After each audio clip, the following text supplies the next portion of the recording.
টানা ২ সিরিজ হারে বেশ বাজে সময় পার করছে বাংলাদেশ ক্রিকেট দল।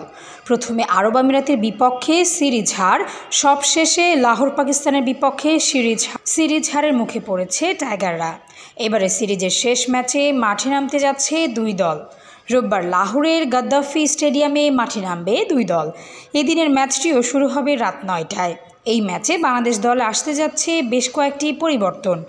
বিশেষ করে পেসার শরীফুল ইসলামের জায়গায় দেখা যাবে নতুন কাউকে। আগের ম্যাচে ইনজুরিতে পড়েছিলেন এই পেসার। সম্ভাবনা বিবেচনায় একাদশ অতিরিক্ত স্পিনারও দেখা যেতে পারে। সেক্ষেত্রে তানভীর ইসলামের খেলার জোর সম্ভাবনা রয়েছে। ২ ম্যাচের অফ ফর্মের কারণে জায়গা হারাতে পারেন পারভেজ হোসেন ইমন। সেই জায়গায় নাজমুল হোসেন শান্তর অভিজ্ঞতা কাজে লাগাতে চাইবে টিম ম্যানেজমেন্ট। এছাড়া বাকি একাদশ অপরিবর্তিত থাকবে বলেই ধারণা করা হচ্ছে। Sports desk, সমযোগ।